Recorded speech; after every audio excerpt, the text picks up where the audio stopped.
ఎన్నికల్లో సహకరించాలని వాలంటీర్లతో బేరాలు అడ్డుకున్న తెదేపా నేతలు. వచ్చే ఎన్నికల్లో వాలంటీర్లందరూ కూడా వైకాపా గెలుపునకు కృషి చేయాలి.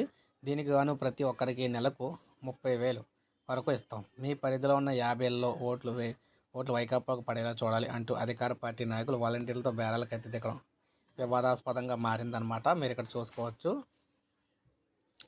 సో వాలంటీర్ల పరిధిలో ఉన్న 50 ఇళ్లలోని ఓట్లు వైకాపాకు పడేలా చూసినట్లయితే అధికార పార్టీ నాయకులు వాలంటీర్లతో బేరాలకైతే దిగడం అయితే ఈ విధంగా జరిగిందనమాట. నెల్లూరు రూరల్ నియోజకవర్గం 19వ డివిజన్ పరిధిలోని సచివాలయ ప్రాంగణంలో సమావేశం ఉందని బుధవారం వాలంటీర్లకు సమాచారం అందించారు.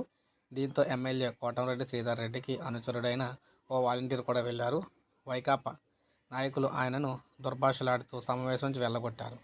ఇరు వర్గాల మధ్య వాగ్వాదం జరిగింది. స్థానిక పోలీస్ స్టేషన్లో తెదేపా వైకాపా నాయకులు పరస్పరం ఫిర్యాదు చేసుకున్నారు. ఈ సమావేశంలో చెప్పే విషయాలు రికార్డు చేయకుండా ముందుగానే వాలంటీర్లు ఫోన్లు తీసుకొని స్విచ్ ఆఫ్ చేయటం గమనార్హం. ఆర్టీఓకు ఫిర్యాదు వీడియోలు అయితే అందజేత.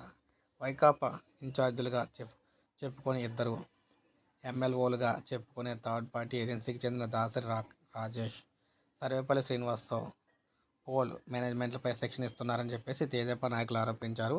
ఓటర్లను ఎలా ప్రలోభ పెడుతున్నారని, వైకాపా అధికారంలోకి రాకపోతే సంక్షేమ పథకాలు ఆగిపోతాయని ప్రచారం చేయాలంటూ వాలంటీర్లపై ఒత్తిడి తెస్తున్నారని ధ్వజమెత్తారు. వైకాపా గెలుపును కృషి చేస్తే నెలకు 30,000 వరకు ఇస్తామని అధికార పార్టీ డివిజనల్ ఇన్ఛార్జి మభ్యపెడుతున్నారని, దీనిపై కోటంరెడ్డి గిరిధర్ రెడ్డి ఆధ్వర్యంలో ఆర్టీఓకి ఫిర్యాదు చేసి వీడియో ఆధారాలు కూడా అందజేశామని తెదేపా నాయకులు అయితే చెప్పారు. సో ఈ విధంగా ఏపీలో ఒక్కొక్క వాలంటీర్కి 30,000 చొప్పున అయితే ఇస్తామని చెప్పేసి గెలుపునకు కృషి చేయాలని చెప్పేసి వీరైతే బేరం ఆడుతున్నట్టుగా ఆధారాలు అయితే ఉన్నాయని చెప్తున్నారు.